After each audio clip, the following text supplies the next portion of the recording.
যে মাতার বাড়িতে দিঘিতে একটা মানুষের মাথার মতো লাগছে যে ভাসতে আছে। তখন আমি সঙ্গে সঙ্গে আরকেপুর পিএস এবং ওমেন পিএস দুটাতে ইনফর্ম করি। হ্যাঁ, সেখান থেকে এখন পিএস থেকে লোক এসেছে। এখন ওরা দেখবে এটা সত্যিকার কি, প্রশাসনকে দায়িত্ব দিয়েছি, প্রশাসন বাকিটা দেখবে।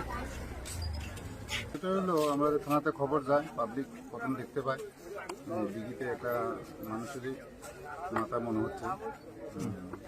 আমরা দেখছি, পুলিশ তদন্ত করছে, ফরেন্সিক টিম আসবে,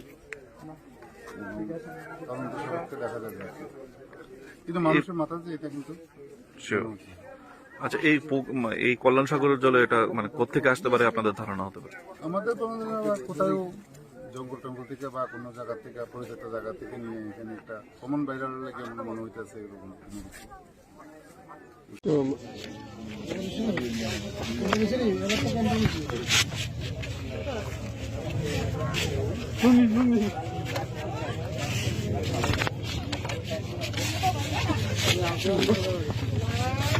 যে মাতার বাড়িতে দিঘিতে একটা মানুষের মাথার মতো লাগছে যে ভাসতে আছে।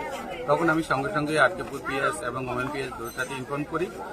হ্যাঁ, সেখান থেকে এখন পিএস থেকে লোক এসেছে। এখন ওরা দেখবে এটা সত্যিকার কি, প্রশাসনকে দায়িত্ব দিয়েছি, প্রশাসন বাকিটা দেখবে। এটা হলো আমাদের থানাতে খবর যায়, পাবলিক প্রথম দেখতে পায় দিঘিতে একটা মানুষেরই মাথা মনে হচ্ছে। আমরা দেখছি, পুলিশ তদন্ত করছে, ফরেন্সিক টিম আসবে, তদন্ত সাপেক্ষে দেখা যাবে আর কি। কিন্তু মানুষের মাথা যে এটা কিন্তু আচ্ছা, এই কল্যাণ সাগরের জলে এটা মানে কোত্থেকে আসতে পারে আপনাদের ধারণা হতে পারে? আমাদের কোথাও জঙ্গল টঙ্গল থেকে বা কোনো জায়গা থেকে, পরিচিত জায়গা থেকে নিয়ে এখানে একটা কমন ভাইরাল লাগে মনে হইতেছে এরকম কিছু।